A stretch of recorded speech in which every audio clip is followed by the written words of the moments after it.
good morning, dear students. Today we will learn physics for class 11, chapter 2, unit dimension and measurement. पिछले class में हम लोगों ने कुछ टॉपिक्स को डिस्कशन किया था. वो टॉपिक थे unit and their concept, why we use unit and what kinds of units are present to determine the physical quantity, to understand the physical quantity. Also, we have learned about the concept of physical quantity and its type. Now, let us start the measurement of length. First of all, dear students, in our universe, the understanding of length is varies from size of the radius of the nucleus, that is 10 to the power 14 meter, to 10 to the power 25 meter, that is radius of universe have been there. इसका मतलब कि जो distance हमें measure करने की आवश्यकता पड़ती है इस यूनिवर्स में, उस लेंथ का जो रेंज है, जो सीमा है, वो 10 की पावर -14 मीटर से लेकर 10 टू द पावर 25 मीटर तक के रेंज की स्टडी करने की आवश्यकता पड़ती है, क्योंकि हम कम से कम एक न्यूक्लियस की स्टडी भी करते हैं और अधिक से अधिक रेंज के लिए हम पूरे यूनिवर्स की स्टडी करते हैं. तो इन सारे स्टडी के लिए इन लेंथ के मेजरमेंट की अत्यंत आवश्यकता होती है. तो आइए देखते हैं. नेक्स्ट है कि ये जो पूरा आपके पास जो लेंथ का रेंज है जिसको हमें मेज़र करने की आवश्यकता पड़ती है, इसमें से जो 10 टू द पावर 5 मीटर से 10 टू द पावर 2 मीटर तक का जो रेंज है, इतने रेंज की स्टडी हम डायरेक्ट मेथड्स के थ्रू करते हैं. यानी कि इस लेंथ का जो मेजरमेंट होगा 10 टू द पावर -5 से लेकर 10 टू द पावर 2 मीटर तक का जो लेंथ हम मेज़र करेंगे, उसके लिए हम किसका यूज़ करेंगे? डायरेक्ट मेथड का. ठीक है. तो डायरेक्ट मेथड क्या है, क्या प्रोसेस इन्वॉल्व हैं, कौन कौन से मेथड्स डायरेक्ट मेथड हैं, ये सारी चीज़ें हम इस स्लाइड्स में नेक्स्ट पढ़ेंगे. ठीक है. अब देखिए डायरेक्ट मेथड के थ्रू हम कौन कौन से टूल्स को यूज़ करते हैं. वो डिवाइस आप यहाँ देख सकते हैं. फॉर एग्जांपल दैट इज़ एक metre scale, that is called metre rod, vernier callipers, ये भी आपका एक इंस्ट्रूमेंट है जो कि डायरेक्ट मेथड में इन्वॉल्व होता है इतने लेंथ को मेज़र करने के लिए. ठीक है. तीसरा है स्क्रू गेज. ठीक है. और ये तीनों जो आपके स्केल्स हैं दैट विल स्टडी दी या measure the length in between the 10 to the power -5 metre to 10 to power 2 metre. Right. Now अब इसमें आप देख सकते हैं मीटर रॉड की सहायता से हम कम से कम 10 टू द पावर -3 मीटर तक का लेंथ मेज़र कर सकते हैं. ठीक है. वर्नियर कैलिपर्स की सहायता से हम कम से कम 10 टू द पावर -4 मीटर की लेंथ को मेज़र कर सकते हैं. तो पूछा जाता है ना कि हम वर्नियर कैलिपर्स क्यों यूज़ करते हैं, स्क्रू गेज क्यों यूज़ करते हैं. तो ये इनका लेंथ का जो लिमिट है, उस लिमिट तक के लेंथ को मेज़र करने के लिए. जैसे 10 टू द पावर -4 मीटर को अगर मेज़र करना है तो we can't use the a metre scale या मीटर रॉड स्केल. हमको उसके लिए वर्नियर कैलिपर्स यूज़ करना पड़ेगा. तो सबसे छोटे डिस्टेंस के मेज़रमेंट के हिसाब से हम इंस्ट्रूमेंट को चूज़ करते हैं. जैसे कि अगर मान लीजिए 10 टू पावर -5 मीटर तक का कोई लेंथ मेज़र करना है, बहुत सारे ऐसे ऑब्जेक्ट हैं, तो उसके लिए हम स्क्रू गेज का यूज़ करेंगे. तो ये पॉइंट्स आप बच्चों नोट करना है. ठीक है. और ये सारे जो पॉइंट्स हैं that is direct method. Direct method का मतलब समझ में आया?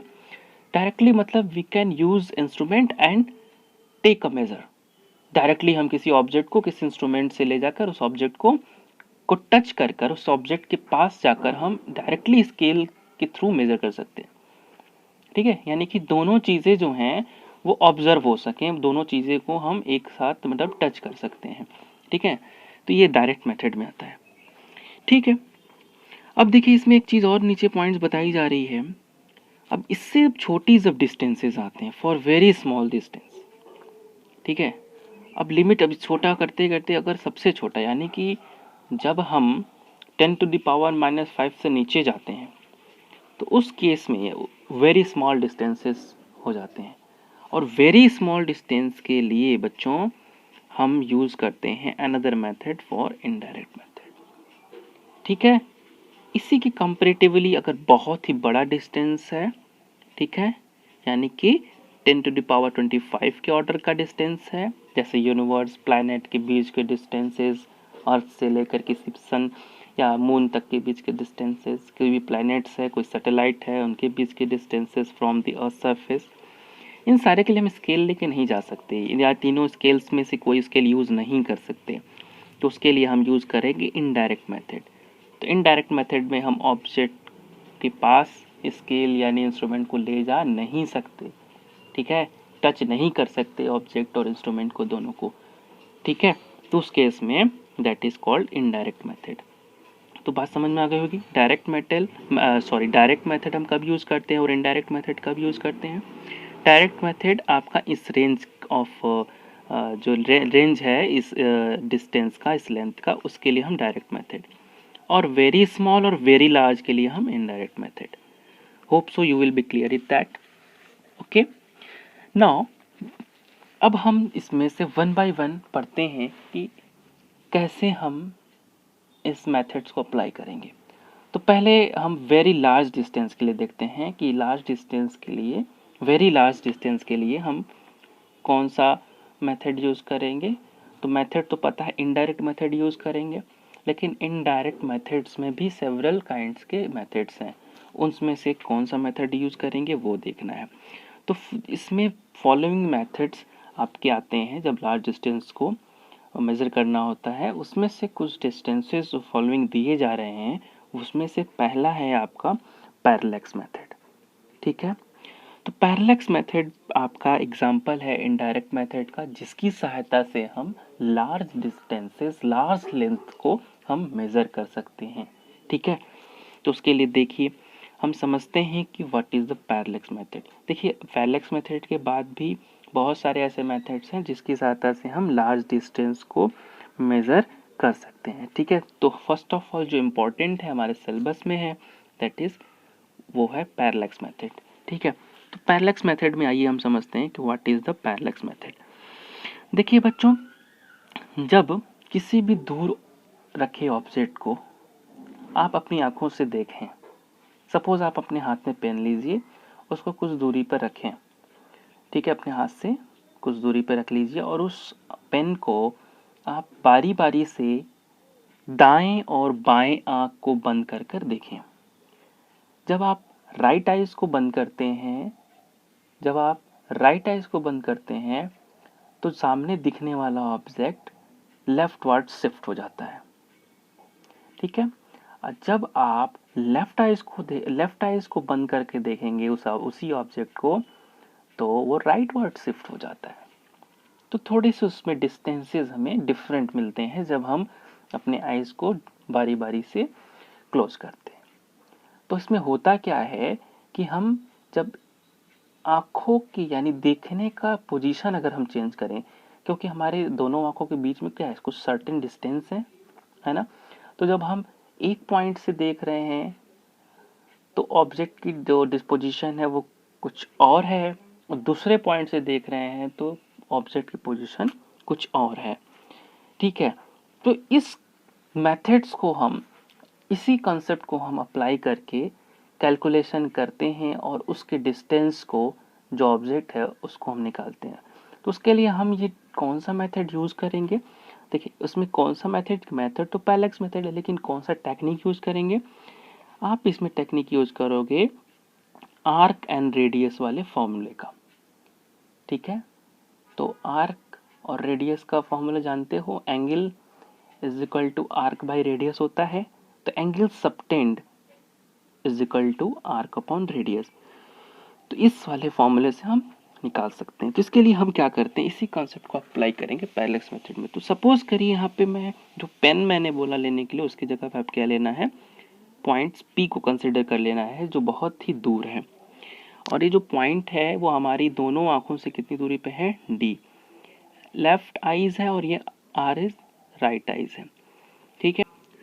तो देखिए इस डायग्राम से सपोज कि अगर हम एक सर्किल ड्रॉ करें जिसमें पी जो हो सेंटर पे हो और एल और आर इसके सरकमफेरेंस पे हो, ठीक है। तो एल आर के बीच की डिस्टेंस बहुत कम होगी, अगर बहुत लेस होती है तो एल आर जो आपका डिस्टेंस है that will represent the length of arc, यानी कि आर के लेंथ भी बी के बराबर होगा, ठीक है। और डी क्या है, चूंकि पी सेंटर पे है इस सर्किल जो ड्रॉ कर रहा है हाइपोथेटिकल, तो that is D is act as a radius R, ठीक है। तो हम जानते हैं कि theta is equal to arc upon radius, arc means L R upon D, यहाँ से बी बाई डी कर सकते हैं। यहाँ से अगर आप देखोगे इस फॉर्मूले से तो यू विल आल्सो नो कि आपके दोनों आर्क के बीच के डिस्टेंस, यानी कि जो दो पोजीशन जो हमने लिया है उनके बीच का डिस्टेंस आप आसानी से मेजर कर सकते हो, स्केल के थ्रू ही मेजर कर सकते हो। एंगल भी आप मेजर कर सकते हो, जितना आपका ऑब्जेक्ट या प्लैनेट आपकी आंखों पे सबटेंड कर रहा है उसके लिए एक डिवाइस होता है एंगल मेजर करने के लिए, हम पढ़ेंगे। तो एंगल और अगर दो पॉइंट जो ऑब्जर्वेशन जहाँ दो पॉइंट से हो रहा है यानी दोनों आंखों के बीच की दूरी अगर पता हो गई है तो you will easily calculate this radius that is D and this capital D is the distance from your observation point या your eyes to the object, ठीक है। तो ऑब्जेक्ट और आपके ऑब्जर्वेशन आँख के बीच का जो डिस्टेंस है या आप जहाँ से ऑब्जर्व कर रहे हो उसके बीच का जो डिस्टेंस है वो आप आसानी से मेज़र कर सकते हो, तो इस फॉर्मूले को यूज़ करके। तो this is the parallax method, ठीक है। तो hope so you will be clear this things, okay. Now note it down on your copy and make a revision on it. Okay, so this is the formula for parallax method. Please note it down. Further we move for measurement of size of या कह सकते हैं angular diameter of any astronomical object. Astronomical object का मतलब क्या हुआ, कोई भी प्लैनेट्स हुआ, कोई स्टार हुआ, ठीक है, या कोई भी आपके टेरेस्ट्रियल ऑब्जेक्ट हो गए स्पेस में, यूनिवर्स में। तो उन ऑब्जेक्ट के साइज को, साइज का सेंस होता है उसके एंगुलर डायमीटर को मेजर करना, ठीक है। तो वो जो एंगुलर डायमीटर होगा ऑब्जेक्ट का that will, angular diameter that will, यहाँ पे आपको स्मॉल डी से डिनोट किया है। इसको मेजर करने के तो कैसे करेंगे, तो आप समझ सकते हो कि we can't use a physically scale ले जाके हम टच करके तो कर नहीं सकते। तो obviously there will be the indirect method should be applied, and you know that the indirect method having a very important term that is parallax method, यानी parallax method apply करके हम यहाँ पे हम एंगुलर डायमीटर एस्ट्रोनॉमिकल ऑब्जेक्ट का find कर सकते हैं। तो अभी तक आपने देखा कि वो जो एस्ट्रोनॉमिकल या दूर रखा जो ऑब्जेक्ट है उसका हमने डिस्टेंस निकाला है, ठीक है, अपने ऑब्जर्वेशन पॉइंट से। अब हम क्या करेंगे, अपने ऑब्जर्वेशन पॉइंट से डिस्टेंस ना निकालकर हम डायरेक्टली उस ऑब्जेक्ट को जिसको देख रहे हैं उसका हम डायरेक्ट डायमीटर निकाल लेते हैं, उसका साइज निकाल लेते हैं। तो आइए देखते हैं उसके लिए क्या प्रोसीजर है। ये अर्थ है, ठीक है। यहाँ पे हम क्या करते हैं, दो पॉइंट लेते हैं, ठीक है। दो पॉइंट का मतलब अर्थ के कोई भी दो पोजीशन पे हम ऑब्जर्वेशन स्टार्ट करते हैं। तो मान लीजिए अर्थ का कोई location Australia, suppose that this is Australia. यहाँ पे हमने क्या किया, जिस प्लेनेट का हमको साइज मेजर करना है उसको हमने यहाँ से देखा, ठीक है। तो सपोज दैट कि हम इस ऑब्जेक्ट को देखने के लिए हम यहाँ पे इस तरह से एक लाइन यहाँ से ड्रॉ कर लेते हैं, ठीक है। उसके बाद हम क्या कर रहे हैं, एक डिस्टेंस स्टार, किसी भी बहुत दूर पे जो स्टार है उसको देख रहे हैं। तो जो स्टार होता है ना, अगर काफ़ी दूरी पे है तो वो जो स्टार है वहाँ से जो रेज आएंगी that will the parallel to the observer. तो ऑब्जर्वर जो है ना वो दूर वाले स्टार को देखेगा तो उससे जो लाइंस यानी जो आपकी लाइट रेज आएंगी that will be the parallel. और प्लेनेट को जो देखेगा वो कुछ किसी एंगल से वो रेज आएंगी, क्योंकि प्लेनेट आपका ऑब्जर्वेबल है, दैट इज नज़दीक है। तो वहाँ से जो रेज आएंगी, वो जो लाइट रेज होंगी, ठीक है, वो जो व्यू होगा दैट इज एंगुलर। तो यहाँ से हम मान लेते हैं कि इस ऑब्जेक्ट जो हमने प्लेनेट, जो नज़दीक वाला प्लेनेट है उसको देखा और स्टार को देखा, दोनों को देखने से जो रेज के बीच में एंगल बन रहा है that is called alpha, suppose, ठीक है। This is called not alpha, this is called theta, okay. Similarly हम दूसरे पोजीशन से भी यही काम कर लेते हैं, उस प्लेनेट को देखते हैं, फिर डिस्टेंस स्टार को देखते हैं, इसके बाद यहाँ पे इनके बीच का एंगल हम मेजर कर लेते हैं थीटा, ठीक है। बात समझ में आ गई। अब यहाँ से हम क्या करेंगे, इस प्लेनेट को मैंने देखा है ना, तो इस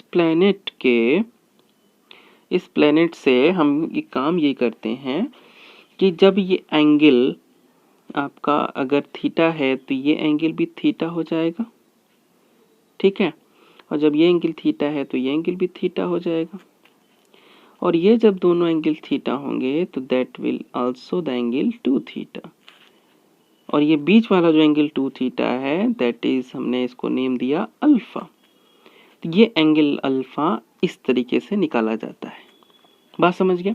तो बीच वाला एंगल कैसे निकला, एक हम सिंपल ज्योमेट्री अप्लाई करेंगे, उसके थ्रू हम इसको निकाल सकते हैं, ठीक है। तो बात समझ में आ गई। तो चलिए एक बार फिर से इसको समझ लीजिए। हमने कोई 2 पॉइंट लेंगे, एक स्टार होगा दूर पे, उस स्टार को देखेंगे, फिर प्लेनेट को देखेंगे, स्टार को देखेंगे, फिर प्लेनेट को देखेंगे, लाइन ड्रॉ कर लेंगे, ये जो एंगल बनेगा that will take as theta, मैंने ले लिया, ये भी एंगल थीटा, ठीक है। सेम प्लेनेट है, सेम स्टार को मैं देख रहा हूँ, स्टार मतलब सेम क्या, दूर वाले कोई भी स्टार को देखिए पैरेलली रेज आएंगी, तो एंगल आपका फॉर्मेशन सेम होगा थीटा। जब ये थीटा होगा तो अल्टरनेट एंगल से ये भी थीटा हो जाएगा, ये भी थीटा हो जाएगा। जब ये दोनों थीटा एंगल हैं तो उसके कारण जो बीच वाला एंगल होगा ये it will also be the 2 theta, ठीक है। तो आप इसको ज्योमेट्री लगा के यूज करेंगे तो बीच वाला एंगल आएगा 2 थीटा। अब ये 2 थीटा है दैट इज हमने यहाँ पे नेम दे दिया अल्फा, यहाँ पे हमने नेम दे दिया अल्फा, ठीक है। और ये alpha that is the angle alpha can be measured for the same location on the earth and it is the angle between the 2 direction when the 2 diametrically opposite points of the planets are viewed through the telescope। यानी कि इन दोनों point से जब हम देख रहे हैं in star और इस प्लैनेट्स को, किसके थ्रू, टेलीस्कोप के थ्रू, दोनों डायमेट्रिकली अपोजिट होने चाहिए, ऐसा नहीं कि अगल बगल ले लिया पॉइंट, ठीक है ना। तो चीज़ें मैंने बताई। तो इस केस में जो एंगल आया बीच का अल्फा कैसे आया मैंने बताया डायग्राम में, तो वो दैट इज अल्फा। और इस अल्फा अगर आपको मिल जाता है तो आप एक नीट एंड क्लीन डायग्राम ये वाला बन जाएगा, ठीक है। और ये अल्फा हो गया, आप समझ गए होगे, और ये आपका हो गया D that is act as a arc, और आप समझ गए होगे कि थीटा ये एंगल है, ये आर्क है, और ये हो गया आपका रेडियस, ठीक है ना। कैसे आर्क अगर मानेंगे तो सर्किल ऐसे ड्रॉ हो जाएगी, ठीक है। ये सेंटर पे हो गया पॉइंट ऑफ ऑब्जर्वेशन, ये अगर आर्क हो गया, ये रेडियस हो गया और ये एंगल हो गया, तो आप जानते हो ना कि एंगल यानी कि alpha is equal to arc upon radius, और रेडियस यहाँ पे क्या है, आर कितना है, डी, स्मॉल डी, और रेडियस क्या है, कैपिटल डी। तो यहाँ से इस फॉर्मूले को यूज कर लेंगे, alpha equal to small D upon capital D. आप कैपिटल डी निकाल सकते हो, पिछले वाले मेथड से कैपिटल डी भी निकल गया होगा, ठीक है। और फिर आप अल्फा एंगल आपको बताया है भी, एंगल आप कैलकुलेट कर लिए होगे जो मेथड मैंने बताया था स्टार वाला। अल्फा और डी आपको अगर पता है तो you can easily measure the small D by this formula। Hope so you will clear these things, studied, revise this concept more and more, see again this video, okay, and you will make a clear these things। Thank you and Jai Hind।